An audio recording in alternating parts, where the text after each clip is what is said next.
عليكم ورحمة الله تعالى وبركاته. أهلا بكم بقناتي فرح إنيفير.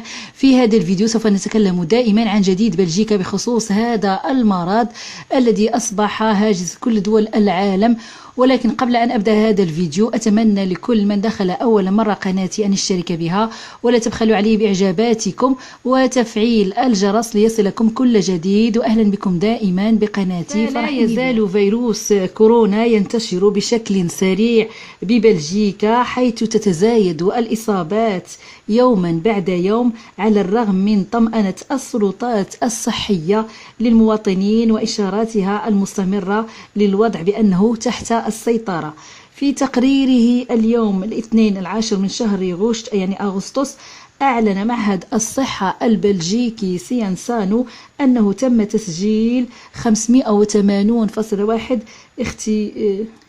حيث أعلن بأنه تم تسجيل 580.1 اختبارا إيجابيا لكوفيد-19 يوميا في الفترة ما بين 31 من شهر يوليوز إلى غاية 6 من شهر أغسطس أي غشت، بزيادة 16% في أسبوع واحد.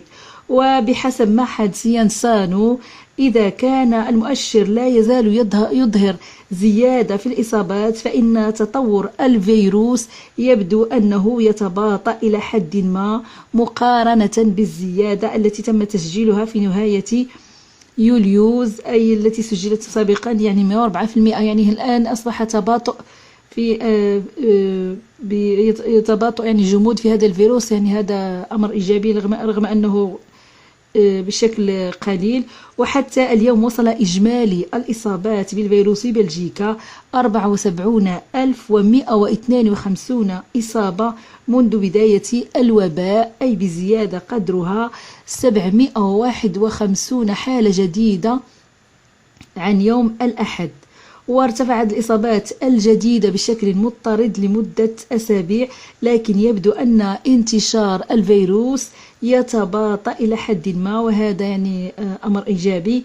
هذا وقد زاد عدد الاختبارات الإيجابية بين 31 يوليوز و6 من شهر أغسطس بنسبة 16% مقارنة بالأيام السبعة السابقة بين 22 يوليوز و 28 من شهر يوليوز. على سبيل المثال كانت الزيادة 104% مقارنة بالأيام السبعة التي تسبقها. كما يتزايد عدد الحالات الجديدة لكل 100,000 نسمة، حيث تم اكتشاف 65.9 إصابة جديدة لكل 100,000 ساكن مقابل 63 حالة يوم الأحد. يوم الأحد شغل مرضى كوفيد-19 285 سرير في المستشفى بزيادة 4 عن اليوم السابق، منهم 69 مريضا بالعناية المركزة و34 كانوا بحاجة إلى مساعدة بتركيب أجهزة التنفس الاصطناعي. وبين 31 يوليوز و6 أغسطس استقبلت المستشفيات ما معدله 24.4 مريض كل يوم، وهو مؤشر مستقر إلى حد ما. في حين وصل إجمالي الوفيات بفيروس كورونا إلى 9,872 منذ ظهور الوباء، بزيادة قدرها 2 حالتين يعني 2. والفترة ما بين 31 يوليوز و6 من شهر أغسطس تم تسجيل 3.4 حالة وفاة يوميا في المتوسط، أي بزيادة 33%. فبينما مستوى العدوى بالمنطقة الفلامانية أصبح يعرف بعض الاستقرارات، إلا أنه في منطقة بروكسل والجهة الوالونية ما زال هذا الارتفاع مستمر في هذه المناطق، خصوصا في عمالة الياج وكذلك ولوئينو ونامور، يعني خصوصا في منطقة أنفيرس. إذا أصبحت العدوى تعرف بعض الاستقرار، إلا أنه يلاحظ ارتفاع العدوى في منطقة بروكسل والوالوني، خصوصا كما قلت في عمالة الياج وإينو ونامير ومجموعة من البلديات بمنطقة بروكسل. هناك ارتفاع في العدوى، وقد تجاوزت 7 بلديات بمنطقة بروكسل عتبة الإنذار، حيث أصبح هناك 50 عدوى 50 حالة عدوى بالنسبة ل100 ألف نسمة، هذا حسب آخر إحصائيات سينسانو. وقد قالت وزارة الدفاع البلجيكية مثل ما يتم دراسته في الخارج، مجموعة من الدول الأوروبية أيضا تفكر تدرب الكلاب كما الآن بدأت تفكر فيه وزارة الدفاع البلجيكية، فإنها تخطط لاستخدام الكلاب للكشف عن فيروس كورونا المستجد من خلال تدريبها على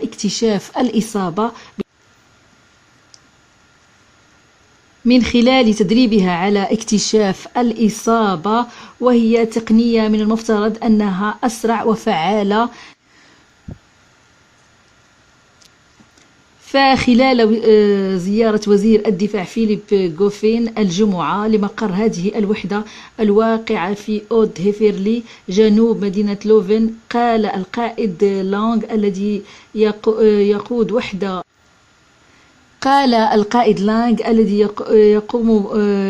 يقود وحدة تدرب هذه الكلاب: بحلول نهاية ديسمبر يمكن أن يكون لدينا 12 فريقا عمليا.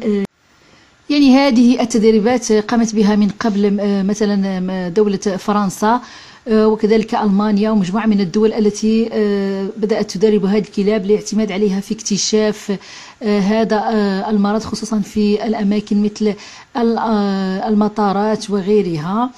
وهذا ما سنراه في فيديو يتحدث كيف تدريب هذه الكلاب في دولة فرنسا التي بدأت بهذه الخطة من قبل، يعني قبل بلجيكا.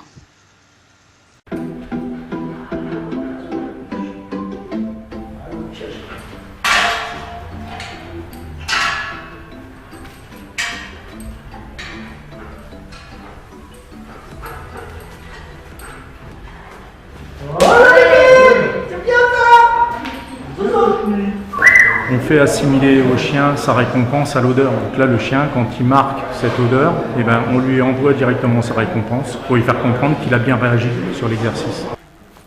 Voilà bébé, c'est bien ça. On utilise des petits filtres qui sont mis sous les aisselles des patients atteints du Covid-19 et les chiens après essayent de reconnaître cette odeur parmi tant d'autres. Voilà. Voilà bébé, mon garçon. Ouais.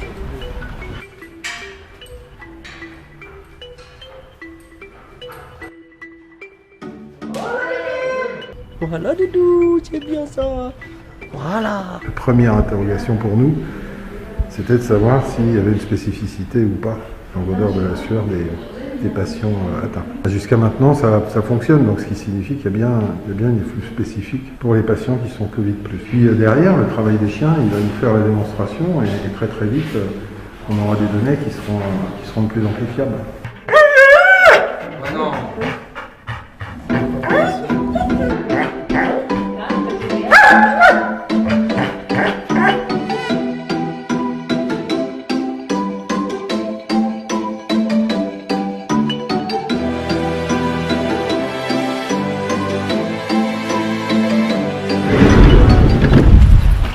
C'est très bien ça mon doudou.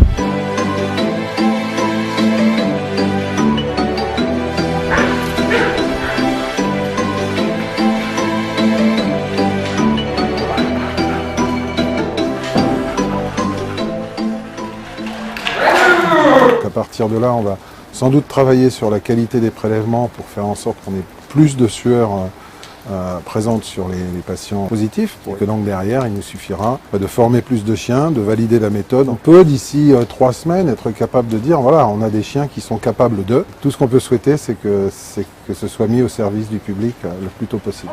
Oui, très bien, il y en a.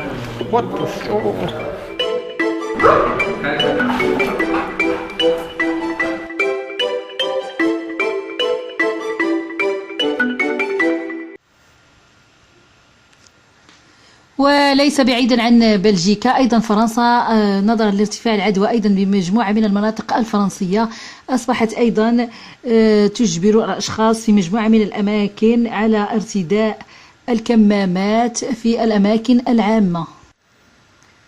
فقد أصبح إجباريا ارتداء الكمامات في مجموعة الأماكن في هذه المدن مثل باريس، مارسيل، غين،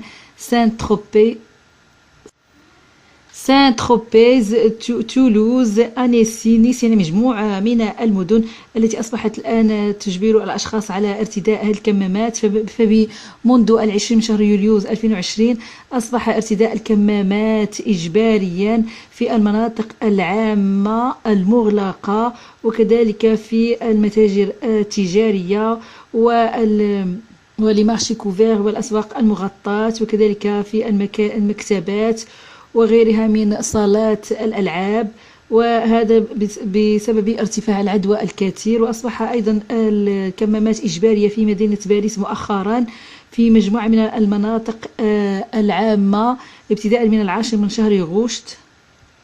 فقد أصبح إجباريا وضع هذه الكمامات في مدينة باريس في مجموعة من الأماكن العامة، يعني ليس كل الأماكن ولكن مجموعة من الأماكن العامة ابتداء من 10 من شهر غوش، يعني اليوم الاثنين. ومن لم يعمل هذه الكمامات سوف يبدأ من غد إعطاء يعني يتعرض لغرامات قيمتها 135 أورو. وقد سبقت باريس أيضا مدينة مارسيل البارحة بفرض الكمامات في مجموعة من الأماكن أيضا في مدينة مارسيل الفرنسية.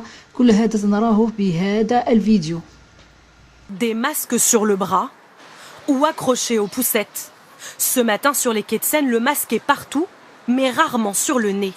Mieux valait en profiter parce qu'à partir de demain, il sera obligatoire sur les berges, comme dans une centaine d'autres lieux fréquentés de la capitale, de la butte Montmartre en passant par la rue Saint-Honoré et la bibliothèque François Mitterrand. Une cartographie très précise. Ici par exemple, masque obligatoire sur le quai, mais pas sur le trottoir, quelques mètres plus haut. Ça va être un peu compliqué pour tout le monde de savoir où c'est obligatoire et où ça ne l'est pas. En fait, c'est surtout ça.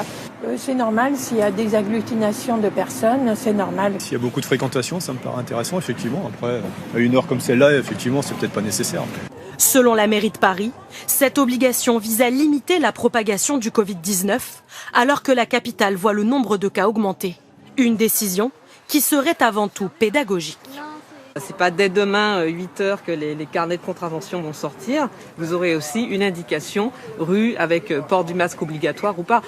Le centre de Paris, mais aussi certains secteurs de sa banlieue sont concernés. Actuellement, l'Île-de-France compte 37 malades pour 100 000 habitants, un chiffre qui inquiète les autorités sanitaires.